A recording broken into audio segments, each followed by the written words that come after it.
Noni. Feel younger, feel better, be healthy. Sa lahat po ng mga naghahanap kung paano po nila mas mapapalakas ang kanilang immune system, uminom lang po kayo ng Philnoni, 2 kutsara at 1 capsule bawat araw. Siguradong mapapalakas po niya ng inyong immune system. Lalo na po ngayon dahil ito pong Philnoni ay kilala at subok na panlaban o panangga sa mga viruses tulad ng COVID-19. Kaya palakasin na po ang ating immune system ngayon din. Uminom ng Philnoni. Sa asensadong syudad, marami ang mga oportunidad. Tila nagmamadali ang lahat. Nais na makamit ang pag-unlad. Buhay Metro! Tatalakay sa mga napapanahong issue, usaping pangtahanan, latest fashions, at mga tips mula sa mga eksperto. At narito na ang kagiliw-giliw nating kasama, Aida Gonzalez. Buhay Metro!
Salamat sa iyo.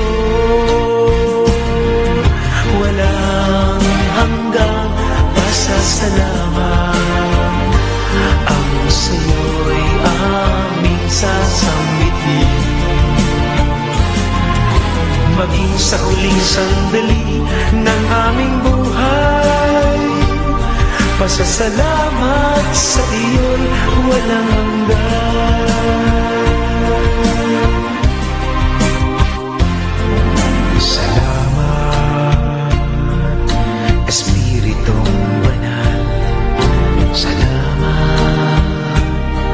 Sa liwanag ng buhay, salamat sa walang hanggang patnubay mo.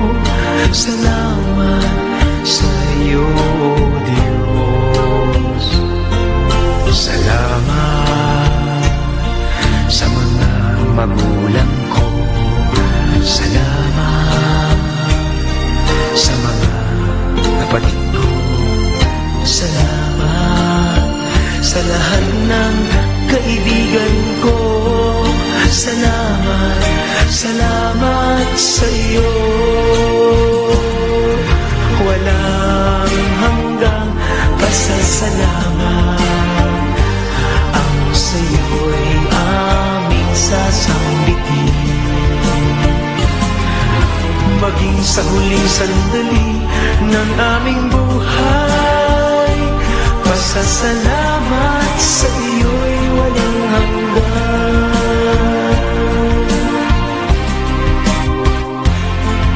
Salamat sa bawat pagsubok.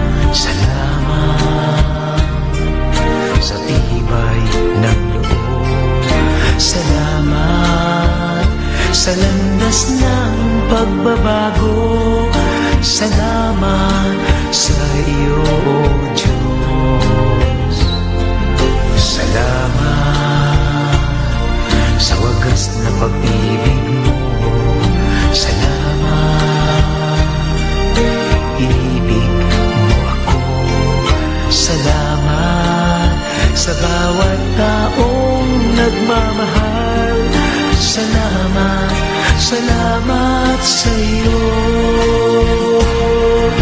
Walang hanggang pasasalamat.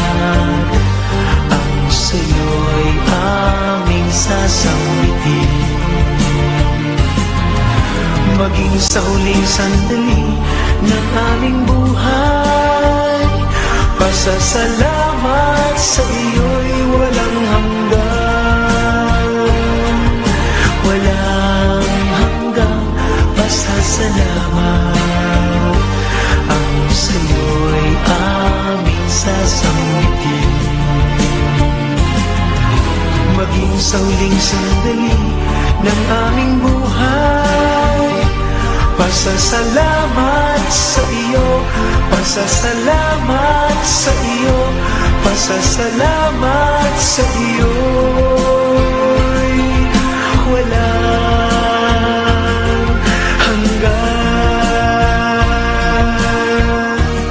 Thank you, Father God. Thank you, Jesus. Thank you, Holy Spirit. Dapat yun po na lang ang namumutawi sa ating mga labi sa mga panahon na ito at hindi mga pag-alala. Dahil isa pong makabuluhang Holy Week sa inyo pong lahat. Holy Week Special Edition po ng Buhay Metro ang sumasa inyo sa mga oras na ito. Simula po ngayong araw na ito ng Holy Monday hanggang Holy Wednesday, yun po, Special Edition po ng Buhay Metro ang aming ihahatid sa inyo. Pag-uusapan po natin kung bakit merong Holy Week. Ang malungkot kasi nangyayari ngayon sa mundo ay nabaliwala ang ibig sabihin nitong isang linggo na huling pananatili ng Panginoong Hesus dito sa sanlibutan. Nakalimutan nila yung mga kataganyang iniwan na kung saan sinabi dun sa John 16:33, ang mga bagay na ito ay sinalita ko sa inyo upang kayo'y magkaroon sa akin ng kapayapaan. Sa sanglibutan ay mayroon kayong kapighatian. Ngunit laksan nyo ang inyong mga loob. Aking dinaig na ang sanglibutan. So, it is finished. Tapos na. Kaya, dapat nagpapasalamat na lang tayo at hindi na tayo nag-aalala. So, welcome po sa isa na namang edisyon ng programang maghahatid sa inyo ng inspirasyon sa halip na alta presyon. Ako po si Aida Gonzalez. Meron ako makakasama mamaya sa studio. Abangan nyo po yan. Siya yung ating pabibigkasin ng ating opening prayer. At sabi ko nga po sa inyo, ako yung si Aida Gonzalez na dati pong nagbibigay sa inyo ng gabay sa mga dinadaanan nyo sa lupa. Pero ngayon, ginagabayan na po kayo sa mga dadaanan po nating pare-pareho patungo sa langit. Kaya tara na po, sabay-sabay tayong maglalakbay. I-enjoy po natin ang paglalakbay na yan. Gawin nating tsuper ng ating buhay si Jesus. Dahil kahit na may COVID-19, siguradong isa pa rin pong kaaya-aya, mapayapang destinasyon ang atin pong mararating. Kaya nood na sa programang Buhay Metro alas 2 hanggang alas 3 ng hapon. Pero syempre, hindi po kumpleto ang ating episode kung wala tayong opening prayer. Ang magbibigay po sa atin ng opening prayer, ang aking guest ngayon sa studio. Naku, isang karangalan. Bago lang kaming magkakilala nito, pero grabe, marami na akong natutunan. Hindi ko na kayang isa-isahin pa sa dami na. Ayan. Si Pastor Jesse. Hi, Pastor Jesse. Mamaya ipapakilala ko po sa inyo. At ipapakilala niya rin ang kanyang sarili kung sino siya. Pero siya na muna ang hinga natin ng opening prayer para madala natin ang presensya ng Panginoon sa ating discussion ngayong hapon na ito. Pastor Jesse? Amen. Magandang hapon sa inyo lahat. Tayo po ay manalangin.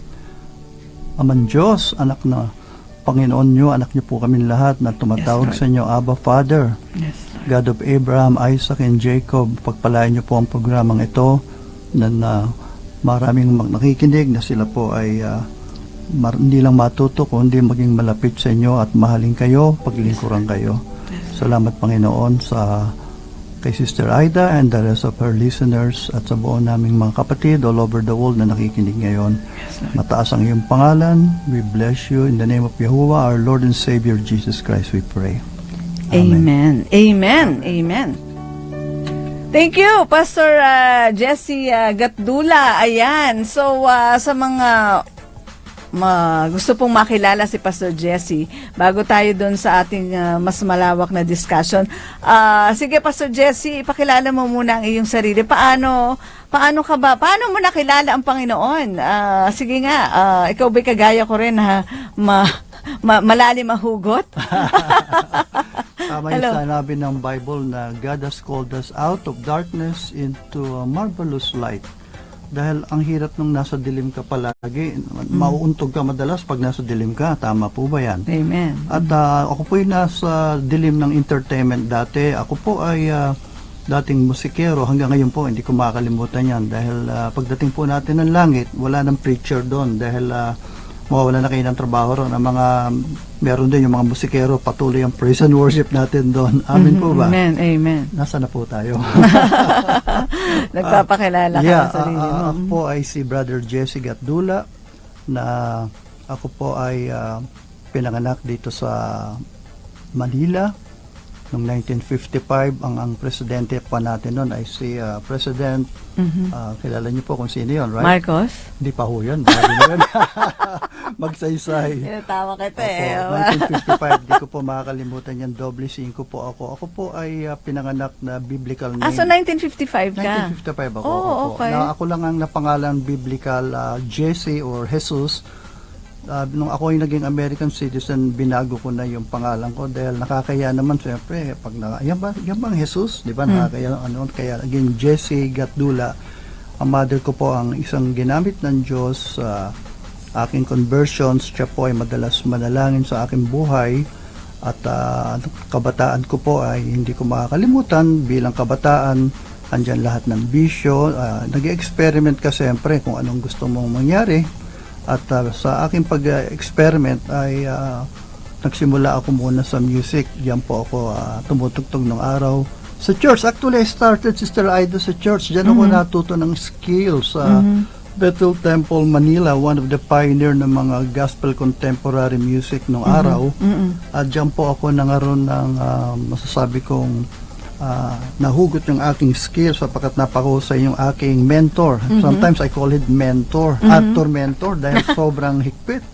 And I'm very grateful sapagkat na-train tayo ng tama.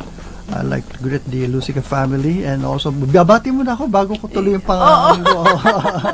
Sige, okay. Like, gusto ko pong bumati sa mga kaibigan ko na natutuwa ako, humingi ako ng prayer. Marami nagpipray sa programa mo ngayon. Sister Amen. Aida. Thank you. At may mga na-response ako sa as far as Israel. So, kung nakikinig si Adam Gatdula, ang aking kamag-anak na to, na ang mother niya ay Jewish. Siya ay kikinig at nag-say hi. At ganoon din yung aking anak sa Long Beach, California, Ephraim Gatdula, at sa kaibigan natin sa Italy. Pag-pray natin ng Italy, sila ang number we hit doon, si Brother Aniceto. Meron din po tayong listeners sa Sweden. Hopefully nakikinig ngayon si Sister Edeline Levin, at of course may family in Bicol, hindi ko makakalimutan yan. Love you, beloveds, and lahat po ng mga kaibigan natin. At huwag natin kalimutan si Janice, the founder ng Praise Incorporated. Hindi ko po makikilala si Sister Aida kundi dahil kay Hello? Brother Janice. Sige, tuloy po. Brother. Ayan, so mga kabuhay Metro, more or less, meron na pong kayong idea kung sino si Brother Jesse. Well, dating sabi niya nga kanina, nabubuhay siya sa dilim. So, panahon ng kabataan niya, puro bisyo, na-involve siya sa marijuana, sabi mo Opo, nga, no? Madalas po ako nun sa marijuana, kahit legal na po yung marijuana, yan po akong medyo na-addict talaga. Hindi naman na-addict, may favorite ko lang nung araw yan dahil siyempre gustong-gusto mumahay nung kabataan mo, lalo na pag tumutugtog ka sa banda nun. Yan ang, Yeah. Tapos biglang anyway, ika-cut short natin yun kasi mas marami pa tayong ibang Tama. pag-uusapan. Pero sabi mo nga, may nakapag-invite sa'yo sa isang praise and worship actually sa loob ng Bible study. sa base yun, sa Olonga po, meron akong kaibigan doon na sabi niya, Jess, mas maganda ang tama dito dahil durugista rin siya dati. So, pagpasok ko pa lang sa loob ng base, Sister Aida, humahagulgol na ako, umiiyak na ako dahil naramdaman ko yung presensya ng Diyos. Ang Holy Spirit. Holy Spirit. So, wala nagpipreach sa akin. Basta kita ko lang sila nag-worship, nakataas ang kamay. Tapos, wow, umiiyak na lang ako dahil sabi ko, ibang klase to. Isa namang lalaki ron, balbas sarado, himang-himang. Kako, ba't umiiyak to? Kako, hindi pala umiiyak tao. Enjoy na enjoy siya sa presensya ng Lord. Ako naman, iyak ng iyak. Tinawaan talaga ako. So, 1973 po yon. Ako po ay tinamaan ng pagmamahal ng Diyos. At nabanggit ko sa mother ko after that event. Hindi makapaniwala yung mother ko.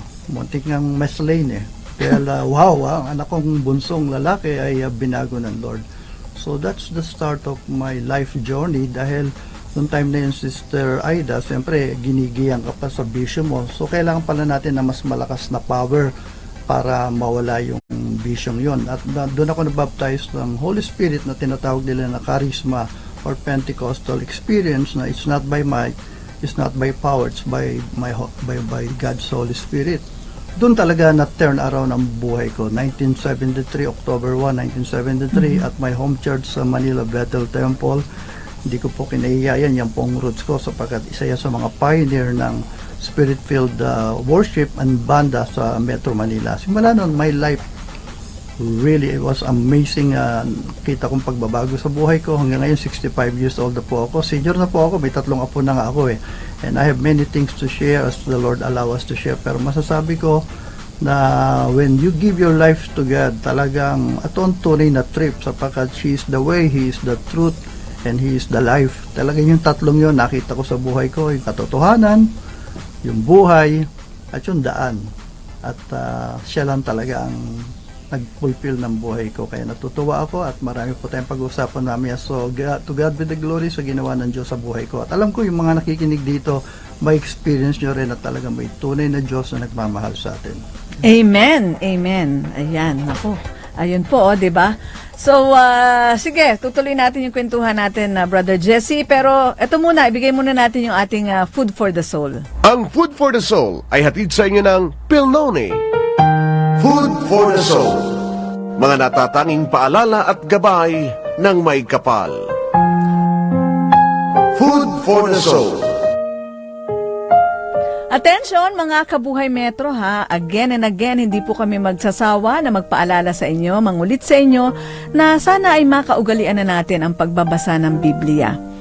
Makaugalian na po natin ang pagbabasa ng ating manual sa araw-araw po na ipinagkakaloob sa atin ng Panginoon. At nang sa gayon, hindi po tayo maligaw ng landas, maging mapayapa ang ating maghapon at merong direksyon na mangyayari sa ating buhay sa araw-araw. Meron po ako i-share sa inyo na kwento na babasahin ko po ito mula sa Our Daily Bread at ang title po nito ay Sino si Jesus? Isipin mo ang isang daanang punong-puno ng mga tao. Ang babae sa likod mo ay nakatingkayad habang tinitingnan kung sino ang paparating. Makikita sa daan na paparating ang isang lalaking sakay ng asno. Habang papalapit ang lalaki, ay inilalatag ng mga tao ang kanilang mga balabal sa daan. Bigla mo namang narinig sa likuran mo na may pumuputol ng sanga ng puno. Isang palaspas ang pinutol na sanga. Inilalatag ng mga tao ang palaspas sa dadaanan ng lalaking sakay ng asno. Tapat ang mga tagasunod ni Jesus sa kanya. Sila rin ay nagbigay papuri sa kanya ilang araw bago siya ipako sa krus. Nagdiwang sila at nagpuri sa Diyos sa mga himalang nasaksihan nila. At yan po ay mababasa natin sa Lucas, Kabanata 19, talata 37. Pinaligiran si Jesus ng kanyang mga tagasunod. Sumigaw sila. Pinagpala ng Panginoon ang haring kanyang ipinadala. Yan po ay nasa talata 38. Nagdulot ng pagtataka sa mga taga-Jerusalem ang masayang papuri kay Jesus. Nung dumating na si Jesus ay nagkagulo ang buong lungsod at nagtanungan ang mga ito. Sino ang taong iyan? Mababasa po natin yan sa Mateo, talata 21 o Kabanata 21, talata 10. Sa panahon natin ngayon, ay marami pa rin ang nais makilala at mapapurihan si Jesus. Hindi man natin siya mabigyan ng papuri tulad ng ginawa ng kanyang mga tagasunod, ay maaari pa rin tayong magbigay ng pagpapahalaga at sumunod sa kanya. Maaari nating papurihan si Jesus sa pamamagitan ng pagbabahagi sa iba ng kanyang dakilang ginawa sa krus, pagtulong sa mga taong nangangailangan, pagtitiis sa mga suliranin sa ating buhay, at pagmamahal sa ating kapwa. Sa pagsunod nating ito sa kanya, ay masasagot natin ang kanilang tanong na, sino si Jesus?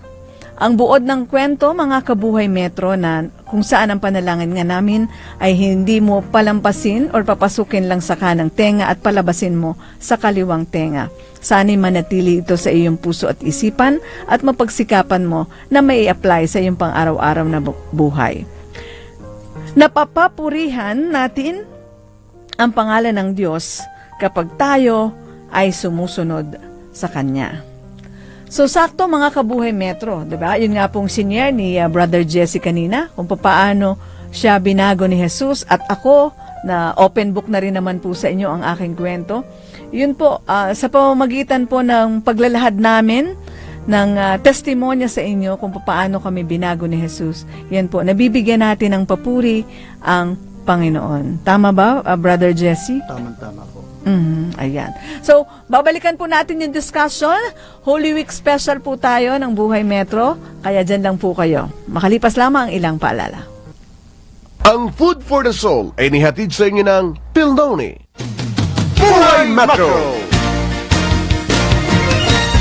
Ang may plano sa buhay, may mararating na ginhawa. Mag-eternal plans ka ngayon na.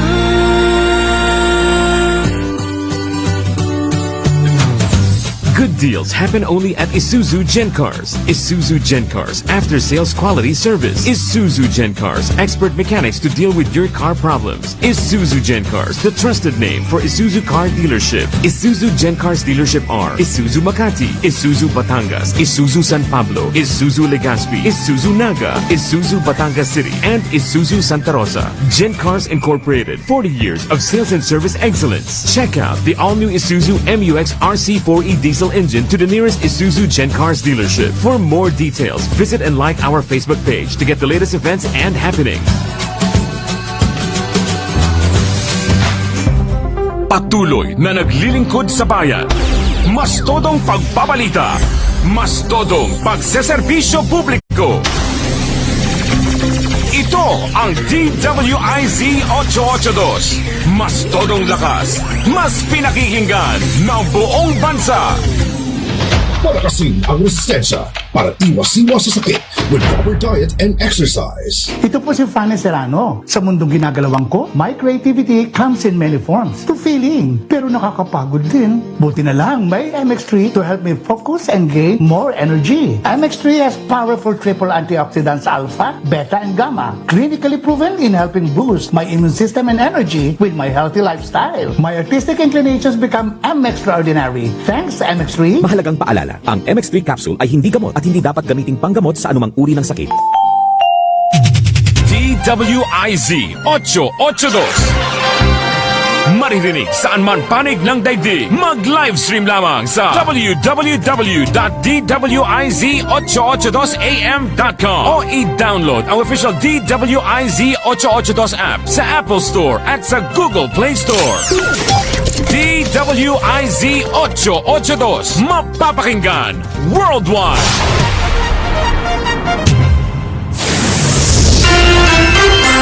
Sinusuyod ng buong pwersa ng DWIC News at Public Affairs ang buong Kamaynilaan upang mayatid ang mga latest na kaganapan, mga balitang dapat ninyong malaman. Ito ang DWIC Balita. Mas todong pagbabalita. DWIC Balita.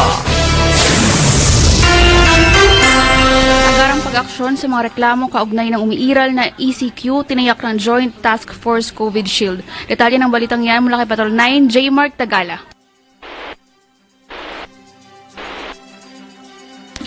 Tinatayang nasa isang libong mga tawag na at text ang naaksyonan ng Joint Task Force COVID Shield hotlines. Layo nitong may paramdam sa publiko ang mas mabilis na pagkilos mula sa mga otoridad ngayong umiiral pa rin ang Enhanced Community Quarantine o ECQ. Ayon kay Joint Task Force COVID Shield Commander at PNP Deputy Chief for Operations, Lieutenant General Guillermo Eliazar, na sa 1,535 kabuuang tawag ang kanilang natanggap mula Marso 18 o isang araw matapos ideklara ni Pangulong Duterte ang ECQ sa buong Luzon hanggang Abril 5. Mula sa nasabing bilang, sinabi ni Eliazar na 939 dito ang may kaugnayan sa mga katarungan hinggil sa authorized persons outside of residence o APOR, habang 178 naman ay patungkol sa mga cargo trucks. May 418 rin anya mga tawag sila natanggap hinggil naman sa mga katanungan tungkol sa ECQ, partikular na yung paglilinaw sa pinatutupad na guidelines ng Interagency Task Force. Kung susumahin, sinabi ni Eliazar na sa 1,207 tawag na kanilang natanggap ay pawang mga paglilinaw o kaya ay katanungan, habang nasa 328 rito ay mga reklamo. Dahil dyan, patuloy na umapila si Eliazar sa publiko na pakatandaan at sauluhin ang kanilang mga hotline numbers. Ito yung mga hotline na numbers, pasalis na lamang po mga kababayan, 0998 na 849 0013, 0998 849 0013 para huya sa mga smart users. Para naman sa Globe numbers, 0917 538 2495. Ulitin ko lang po, 0917 538 2495. Patrol 9, Jemar Tagalog, Gula sa Impila, Metodong Lakas, DWIZ. Para sa karagdagang impormasyon at mas marami pang mga balita, bisitahin kami sa aming website, dwiz882am.com, at sa aming Twitter account at Facebook page, dwiz882. Ako po si Ashley Use. Balitang kapaki-pakinabang sa mga mamamayan, inyong nalaman sa DWIZ Balita. Maging updated sa mga balita. Mas todong pagbabalita, DWIZ Balita.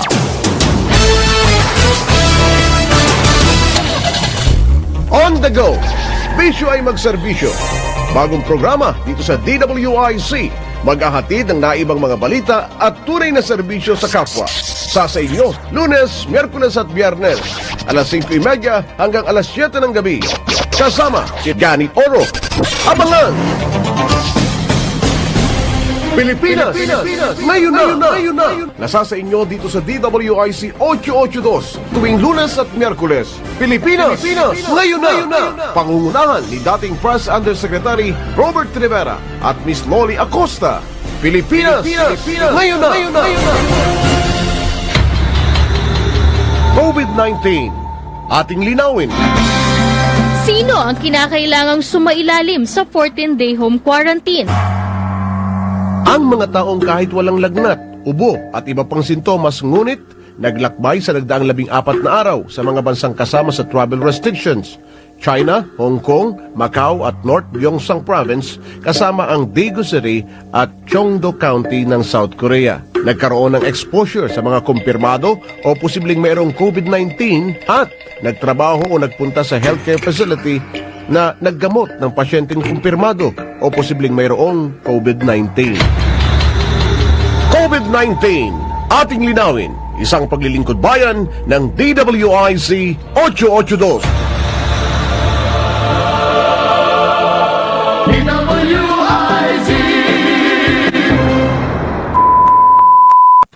Oras 2:35 ng hapon. Ang oras na ito ay hatid sa inyo ng Pilnoni.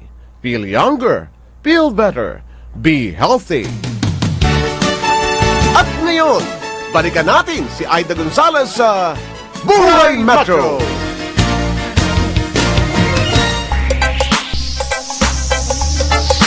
2:35 na po ng hapon, nagbabalik po ang programang nagbibigay sa inyo ng inspirasyon sa halip na alta presyon. Buhay Metro Holy Monday Special Edition po tayo. At kasama natin sa studio si Brother Jesse Gatdula. At sabi nga po namin, kanina 'di ba, 2,000 years ago, mahigit ng 2,000 years ago, na ipanalo na, napagtagumpayan na, it is finished. Sabi nga ni Jesus, yung napagtagumpayan niya na ang problema, mga kasamaan dito sa mundo. So dapat wala nang mga pangambang namamayani sa ating mga puso at isipan. Di ba, Brother Jesse? Tama po, nakasulat na yan. It is written. Hindi na po marireverse to. Ang pinakamaganda rito sa binabasa natin libro, alam na natin yung ending. So, ito ang trials. Kumbaga sa pelikula, magandang simula, pero yung pinaka-challenge dyan, yung ngayon, yung right now. Pero wag po tayong, lalo po ngayon yung coronavirus, at meron din tinatawag ngayon na technology na tinatawag na 5G. Meron po tayong pang-contra. Ayan, in fact, yung napag-usapan ni Sister Aida kanina kung sino si Jesus. Iyan na to, He overcomes the world. Ang pang-contra dyan sa coronavirus o COVID-19, nasa Bible din po natin makikita yan.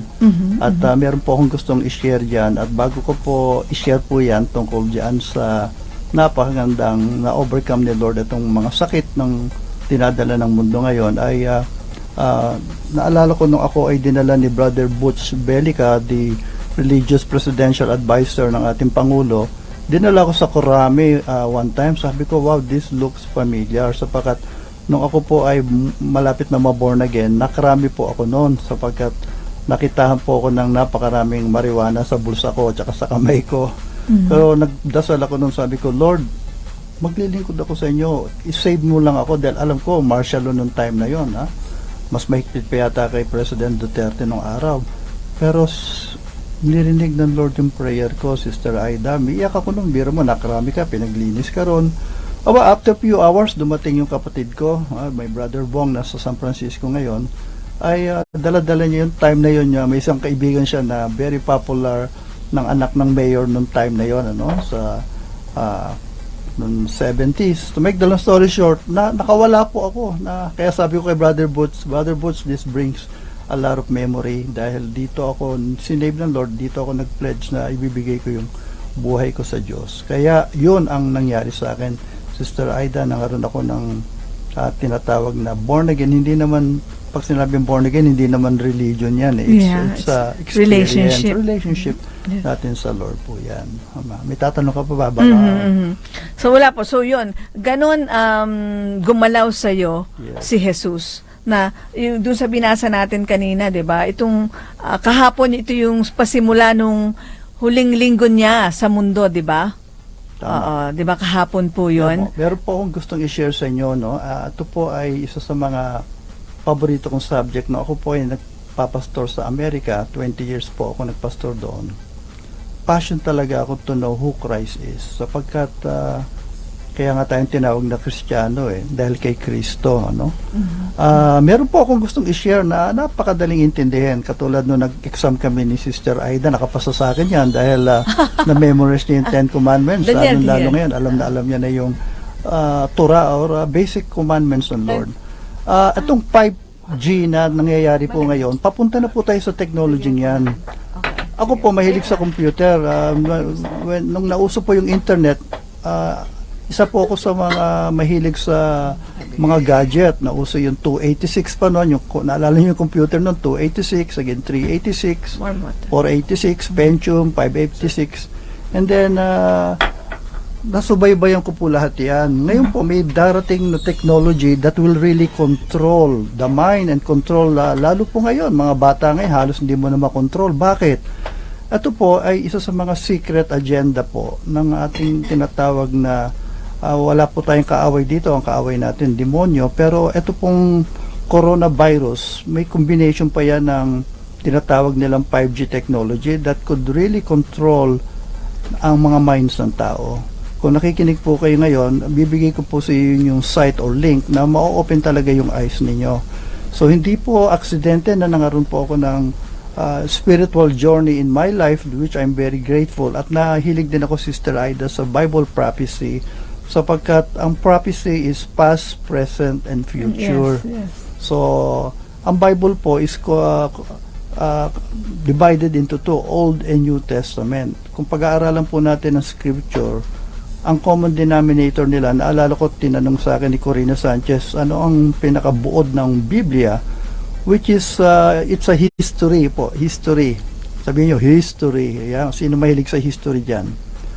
Sabi nga ni Jose Rizal, ang taong hindi marunong tumingin sa kanyang pinanggalingan ay hindi makakapunta sa kanyang paparunan. Sapagkat wala nga, hindi mo alam ang pinanggalingan mo Pero ito pong Bible history, nakita po to ni Prophet Daniel. Si Daniel, past, present, future yan. Nakita niya yung mga past superpower like Babylon, Assyria, tapos the Persian, Greece, and then Roman Empire. Bumagsak na po yan. Mag-a-arise uli ngayon yung Roman Empire na papunta na po tayo ngayon doon.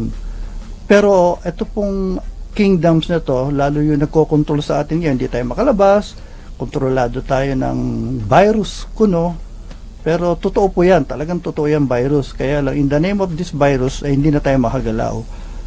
Nagpapasalamat ako, may freedom pa tayo na nakapunta ako rito sa station na to. Pero ang gusto ko pong emphasize sa mga listeners ng DWICI, hindi po aksidente nakapakinig po kayo ngayon. Sapagkat sasabihin ko po, ang passion of Christ na ginawa niya sa cross, meron po akong gustong i-share, the 5T, panlaban to sa 5G, ito naman 5T. Ano yung 5T? Total, ang ating topic ay tungkol sa ating mahal na Diyos na Holy Monday daw ngayon, no? Which is we celebrate. Ang 5T's na to, na number 3 I would like to discuss is the titles of Christ. Ano ba mga titles ng Lord? Ang kanyang titulo, di ba? Pag executive ka, CEO, presidente, founder, yan ang mga title. Tingnan po natin mga titles si Kristo. Ang paborito ko pong 11 titles niya na kumpleto na. Number 1, He is the Alpha and Omega. Sa English, He is Alpha and Omega, the beginning and the end. Kumbaga sa pelikula, the first and the last. Alam niya na talaga yung simula, gitna at saka huli. The great I am, siya ang present tense. Yung dinadaanan natin ngayong agony, kasama pa rin natin siya, hindi siya nawawala diyan. Kung wala kayong pagkain, He is the bread of life. Kung kulang kayo sa tubig, He is the living water. Ano pa hingin mo? And He is the King of Kings and the Lord of Lords. Kinanta ko nga yan may composition. Gusto mo kantahin ko ba yan, sister? Hindi natin na-prepare chorus, gusto mo? He is the Alpha and Omega, the beginning and the end. He is the first and the last, the great I am. He is the bread of life, the living water flow. He is the King of Kings and Lord of Lords. Wala nang hihigit pa dyan. There are 3 major religions in this world. Muhammad, ng mga Muslims, si Buddha, katulad yung naka-invento ng iPhone natin, he is ano siya, 'di ba? Yun ang kanyang belief. And of course Christianity. Anong pagkakaiba ng tatlo rito? Sa teaching na lang. Sabi ni Buddha, when you listen to my gospel o yung teaching niya, it will lead you to the truth. Sabi naman ni Muhammad, the truth reveals to me. Nag-reveal daw yung truth kay Muhammad. Pero ano sabi ni Jesus? I am the truth. Siya ang founder, siya ang kauna-unaan lahat. I am the way, the truth, and the life. Kaya po itong topic na itong who Jesus Christ is, sinamaris ko po ito sa 5T at mayroon po akong teaching yan. Pwede kong ibigay sa email or sa messenger ninyo. At the end of the program, you request that. So, yun ang title na binigay ko. Sa kanya namang teaching, naku po, paborito ko yan. Ibang-iba ang turo ni Kristo kay Buddha at kay Muhammad. Sapagkat sa kabila, ang turo nila, pag sinampal ka sa kabila, ano gagawin sa'yo? Suntukin mo, tama? Pero si Lord, ibang klase yung turo niya. Pag sinampal ka pa raw sa kabila, bigay mo pa yung kanan mo. Alam mo yung malalalim na mga psychologists sa Amerika, talagang yan ang prescribe nila. Sabi, patawarin mo na lang, pagbigyan mo na lang, kaysa humaba pa yung problema ninyo. So, ang teaching ni Christ kakaiba sa lahat, sister. One of my favorite, love your enemies. Naku po, ang hirap yatang i-love yung enemies mo. Di ba? May mga enemies tayo dati, sister. Mga buhay natin na hindi maganda. Sabi naman ng mga medical doctor, pag nagalit ka, may nabubuong sakit sa katawan mo. Ayun, kaya pala si Jesus, instead na magalit ka, love. Dahil hindi ka makakasakit Good for your health pa yun Tsaka hindi lang yun. Baka yung enemy mo, maging best friend mo pa uli. Di ba? Okay ba yung mga teachings niya? Wala pong ganyan. Lalo yung forgiving. Magpatawad po ay napaka-importante po niyan. At kung di tayo magpapatawad, kakainin kanyang galit na yan. Amen po ba? At siya lang nakapagturo ng ganyang kalalim. Sapagkat siyang lumikha ng langit at lupa, siyang naglikha. Alam ng Diyos ang katawan natin, alam ng Diyos ang ng kabuuan ng buhay natin. Kaya pag sinabi niyang mahalin mo yung kaaway mo, talagang sundin mo. That will really works. Amen po. Sa buhay ko, napakarami ko pong experience ng ganyan. Amen po ba? Amen. Kaya mga dati kong kaaway, love you. Wala naman ako kaaway ngayon. Nagmana ako sa father ko. Ang father ko, walang masamang tinapayan. Nung na yan, nasa San Francisco kami, from janitor to manager, kaibigan ng father ko. Naman ako sa kanya yon. At of course, mother ko, my late mother, strict na naman si mother, pero napaka-righteous at very prayerful ni mother. Nung ako nasa Israel, gusto kong ikwento sandali sa inyo yung aking experience na hindi ko makalimutan. May nakausap akong isang rabbi, mataba siya, malaki, naka-uniforme ng kanilang religious sect na talagang kulay itim yata. Ang suot niya, mahaba ang balbas. Dahil passionate ako to love the Jews, I've been there 12 times na po ako nakapunta. Sister Aida, I hope makapunta tayo. Sino gustong pumunta ng Israel? Taas ang kamay.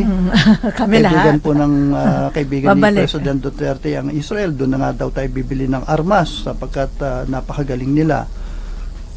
Ang Pilipinas ay binless ng Lord sapagkat binless natin ang Israel noong 1947. Sa United Nations, we voted for the partition of Israel.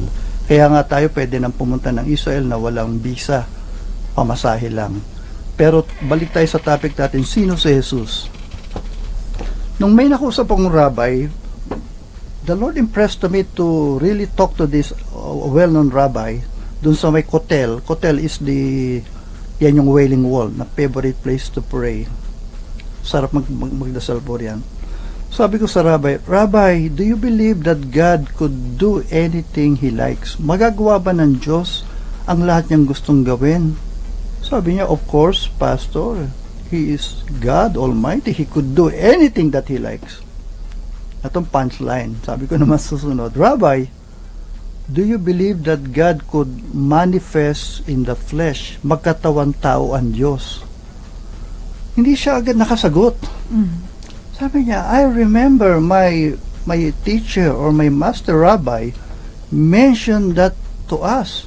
And that time, hindi ko pala kilala, si Rabbi Kaduri pala yung professor niya. Nalaman ko na lang after how many years that Rabbi Kaduri is a very well-known rabbi. Yan ang parang Billy Graham ng mga kumbaga born again. Ito ay pinaka-Billy Graham ng mga Hudyo, si Rabbi Kaduri. Sabi niya, yeah, I remember my teacher mentioned to us that God could manifest on the flesh. Sabi ko, Rabbi, good news. He already came here 2,000 years ago.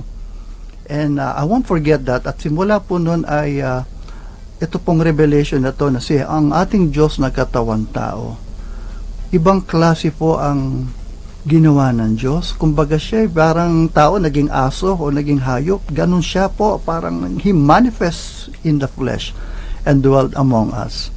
So, ang mga kapatid natin, mga Muslim, Iglesia ni Cristo, Jehovah Witnesses, alam ko po ang challenge ninyong paniniwala, pero hindi po natin matideny na isa lang talaga ang Diyos. Nagkatawang tao lamang po ang Diyos. Amen po. And God became flesh and dwelt among us. Ilan dugo ba, Sister Aida, ang kanyang dinanak sa pagmamahal niya sa atin? Ilan dugo ang kanyang dinanak na hindi nagawa ni Buddha at ni Muhammad? Ilan dugo yan? There are 7 blood po ang sined ng Lord. Lalo na to, ginuginita natin tong Holy Week. Maraming iba dyan, may mga sakit. Lalo na yung tinamaan ng virus. Ito po, pag ito po kayo mag-dwell, lalo yung Passion of Christ movie, maliit lang ang budget nagsimula yan. Bakit binless ng Lord yung movie yan? Very accurate ang pakasuffering ni Christ. Ang unang-unang dugong sined niya sa ulo, di ba? Tinik ng koronang tinik. Kaya lahat ng ating brain problems sinolve niya na po. Amen? 2 kamay, pinako. 3 na po yun. 2, 3. Kaya lahat po ng nakasalanan ng kamay. Ano ba nagagawang kasalanan ng kamay? Magnakaw. Ano pa? Nanakit ka ng tao. Ano pa? Kabastusan. Sined ni Lord ang blood niyan. Tinubos niya na tayo. 2 paa. O, yung mga pinupuntahan mong hindi tama nung araw, baka ngayon kung saan ka pupunta. Buti nga ngayon, na-stuck ka ngayon, lockdown ka sa bahay. Kundi dati, pasyal ka ng pasyal dyan sa Quezon City, sa Pasay. Alam mo yung sinasabi ko, kung mahilig mag-gimmick-gimmick dyan. Ngayon wala na, pupuntahan na lang natin dapat para sa Kanya. So, niredeem niya na yung 2 paa natin. 2 na lang. Ano po yung 2? Sa likod, ang pinakamagandang, hindi ko makalimutan, nung ako'y nasa kay Alpha, may nag-explain yan sa akin, na there are 39 lashes, 39. Bakit 39? Niresearch ko po yan. Sabi ng mga medical scientific research, there are 39 minor and major diseases in this world. Kasama na yung coronavirus, kasama na yung AIDS dyan. So lahat po yan nilatigo na siya sa likod. At saka yung latigo sa kanya, merong bulitas sa dulo. Kaya pag hinammer mo yung likod niya, o kakainin yung balat niya, ganong katindi ang ginawa ng Lord sa atin. At last but not the least, tinusok yung kanyang tagilirang pampito. Bakit daw lumabas dugo at saka tubig? Sapagat umabot yung bayoneta sa puso. Wow! Kaya lumabas ang tubig. Ganong katindi ang redemption na ginawa ng Lord sa atin, mga kapatid. Kaya anumang sakit, problema, meron nga ulo hanggat paa, tagiliran, sinolve niya na po yan. All you have to do is, in all thy way, acknowledge Him, and He shall direct your path. Marami pa akong kakwento sa short break. Sister Aida, sige po. Sige, minum ka muna. Yun. So, yan. Kaya lang, 8 minutes na lang tayo, brother. Pero yun po, ulitin lang natin yung 7 blood na, oo.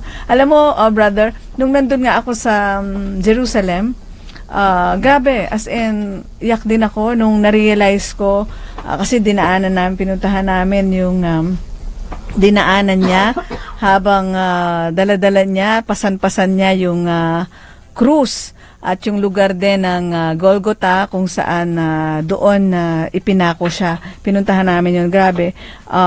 Halos hindi sapat yung pagsusori. Talagang sobrang naiyak din ako kasi grabe, doon ko talaga naintindihan. Grabe, yung imagine natin yung kasi nung na-realize ko na totoo palang may Jesus. Totoo pala talaga. Kasi nung pinuntahan na namin yung mga lugar kung saan siya nanatili muna a day before bago siya talaga magsimula nung papasanin niya yung krus. So, grabe, hindi nga enough yung pag-sorry natin eh. Hindi enough yung word na sorry. Kundi walang hanggang pasasalamat. Hindi mo talaga kaya explain kung anong klase, gaano kadakila yung kanyang pagmamahal na yun. Kaya pag talagang naintindihan po natin yung klase ng love, Amen, na ibinigay niya, talagang isa lang ang pupuntahan mo, hihingi ka ng tawad.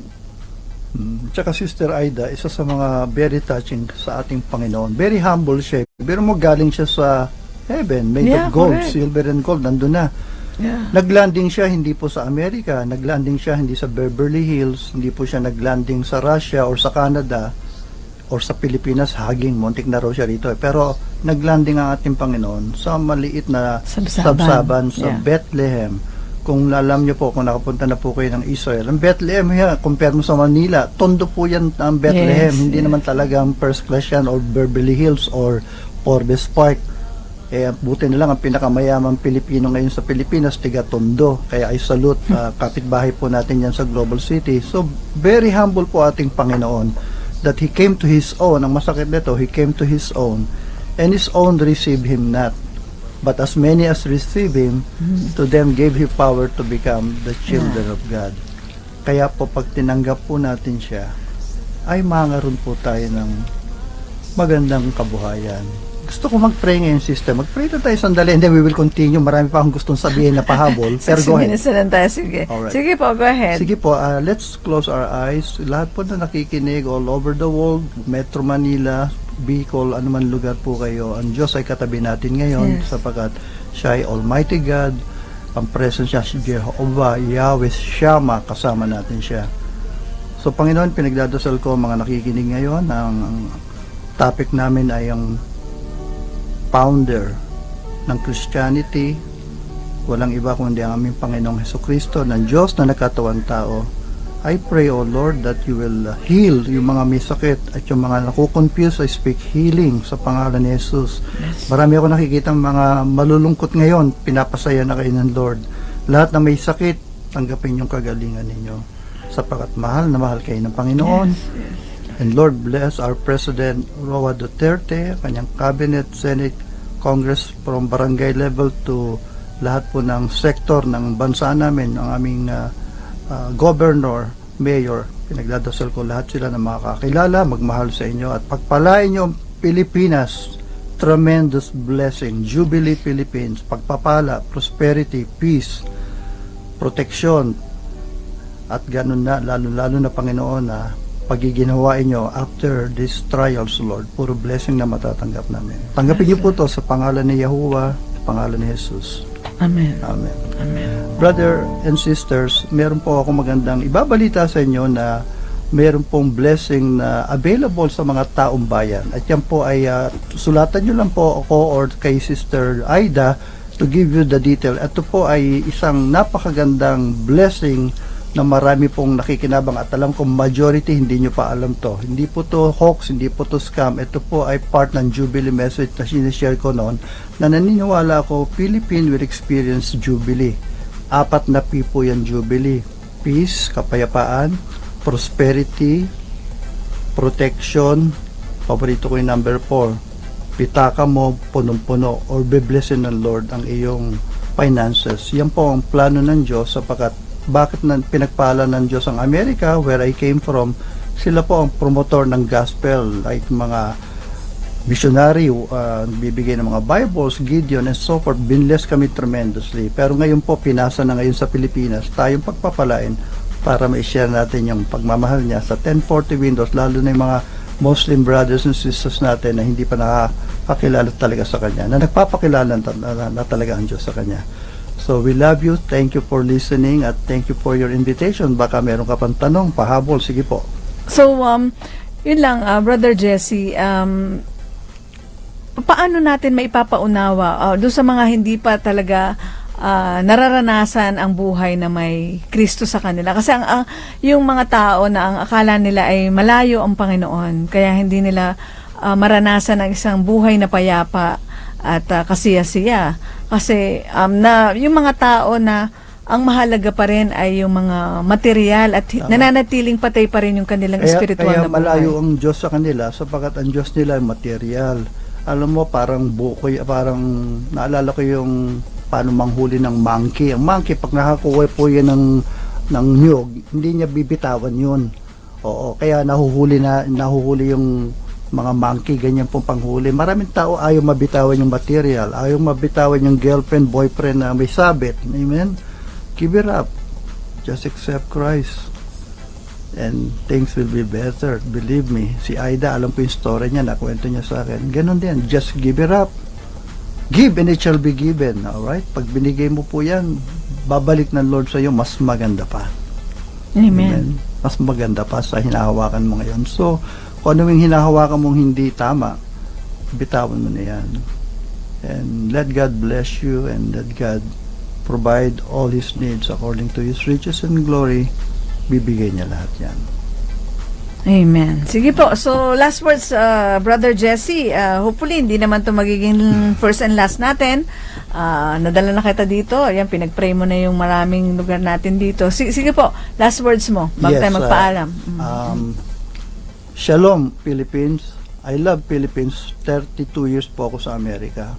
Nung ako'y nagka-problema, dito po ako nagdasal, nag-ayuno sa Bicol area.